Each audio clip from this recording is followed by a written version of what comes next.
নিজের ব্যাখ্যা কখনো অন্যের কাছে দিতে যাবেন না। আপনি কেমন সেটা আপনি নিজেই জানেন, আর এটাই যথেষ্ট। আর সফলতা দুর্বলতা কোনোটাই কারো কাছে বলতে নেই, কারণ সফলতায় মানুষ নজর লাগায় আর আপনার ক্ষত জায়গায় তো মানুষ লবণ লাগাবে, এটা আমরা কম বেশি সবাই জানি। তাই অন্যের কাছে নিজেকে কখনোই প্রেজেন্ট করতে যাবেন না। নিজের যুদ্ধটা নিজেই চালাবেন, নিজের ক্ষতগুলো নিজেই ভরাট করার চেষ্টা করবেন। আর যাই হোক, কারো কাছে জবাবদিহিতার কোনো সুযোগ থাকবে না। নিজের কাছে নিজের কাজ, নিজের ভালো থাকা, এটারই সব থেকে আগে গুরুত্ব দেবেন, দেখবেন ভালো থাকবেন।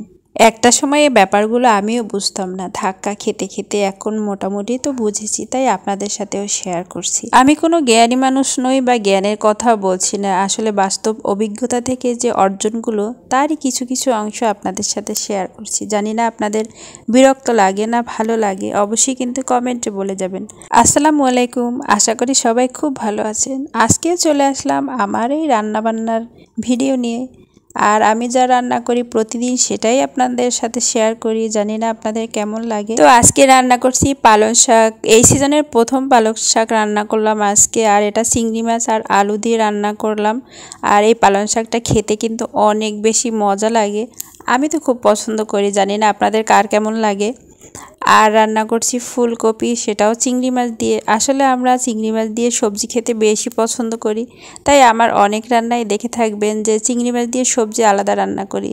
মাছ দিয়ে আমাদের এখানে খুব কম খাওয়া হয়, ইলিশ মাছটা সব সবজির ভিতরে খাই। আমাদের এখানে মাছ দিয়ে সবজিটা রান্না করা হয় না, শুধু চিংড়ি মাছ দিয়ে ইলিশ মাছ দিয়ে রান্না করা হয়। আর অন্যান্য ডিস্ট্রিক্টে সবজির ভিতরে মাছ দিয়ে রান্না করে, সেটাকে আমি খারাপ বলবো না। আসলে যার যা পছন্দ, আমরা যেটা অভ্যস্ত আমরা তো সেটাই করব, তাই না? অন্য জায়গায় রান্না দেখে আমি মাঝে মাঝে ট্রাই করি, ভালোই লাগে, খারাপ লাগে না। আজকে রান্নায় শীতের আর সবজির সাথে আছে ডিম ভুনা, যেটা আমাদের ফ্যামিলির সবাই খুব বেশি পছন্দ করে।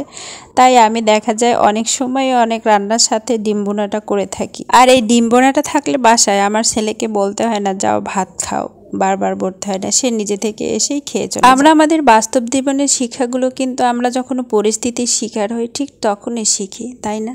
কারণ এটা এমন একটা শিক্ষা যা আগে এবং পরে কখনো শেখার মতো কোনো জায়গা নেই, কোনো সময় নেই, কোনো বই নেই। পরিস্থিতি আমাদের শিখিয়ে দেয় কখন কোনটা তুমি গ্রহণ করবে না ছেড়ে দেবে।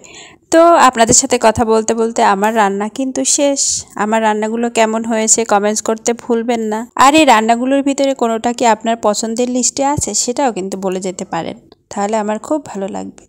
তো সবাই খুব ভালো থাকবেন, আর আমার জন্য আমার পরিবারের জন্য দোয়া করবেন। আপনারাও খুব খুব খুব ভালো থাকবেন, অনেক অনেক দোয়া সবার জন্য। আর কোনো কিছু যদি ভুল বলে থাকি অবশ্যই ক্ষমা সুন্দর দৃষ্টিতে দেখবেন। আর যদি কোনো কিছু ভালো লাগে লাইক কমেন্ট শেয়ার করে আমার পাশে থাকবেন।